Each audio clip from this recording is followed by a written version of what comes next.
मुझे तो समझ में नहीं आ रहा है कि ये उत्तर वन मंडल की जो अधिकारी हैं वो मानसिक दिवालियापन की शिकार तो नहीं हो गई कहीं।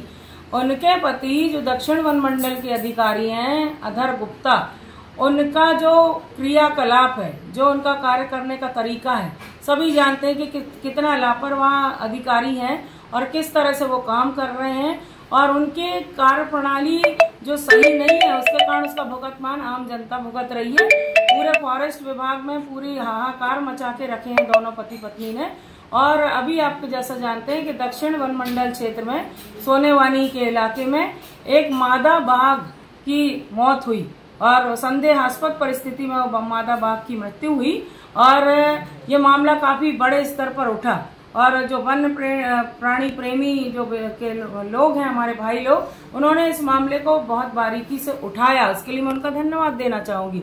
उस समय विधानसभा का सत्र चल रहा था, मैं भोपाल में थी और मुझे मेरे संज्ञान में जब ये बात आई, क्योंकि मेरे विधानसभा क्षेत्र के अंतर्गत आता है सोनेवानी का इलाका, तो मैंने भी इस बात को मुखरता से सदन में भी उठाया, जैसे कि आप जानते हैं। और जितने भी बड़े अधिकारी वन विभाग के हैं भोपाल स्तर पे, मैंने सब जगह इनकी शिकायत की कि दक्षिण वन मंडल अधिकारी अधर गुप्ता और इन पे सख्त कार्रवाई की जाना चाहिए। आपने छोटे कर्मचारियों पे कार्रवाई कर दी, प्रोटोकॉल का पालन नहीं हुआ, राष्ट्रीय पशु बाघ की संदेहास्पद परिस्थिति में मौत हुई। मौत होने के बाद उसकी लाश को इन लोगों ने बिना प्रोटोकॉल के उसका दाह संस्कार कर दिया और दाह संस्कार करने के बाद उस मामले को ठंडे बस्ते में डालने की इनकी तैयारी थी। लेकिन वन्य प्राणी प्रेमी जो भाई लोग हैं हमारे, वो जागरूक थे और उन्होंने इस पूरे प्रकरण से मुझे अवगत कराया। और इसकी शिकायत फिर मैंने वन विभाग के बड़े अधिकारी जो भोपाल में बैठते हैं उन सबसे मैंने लिखित में शिकायत की।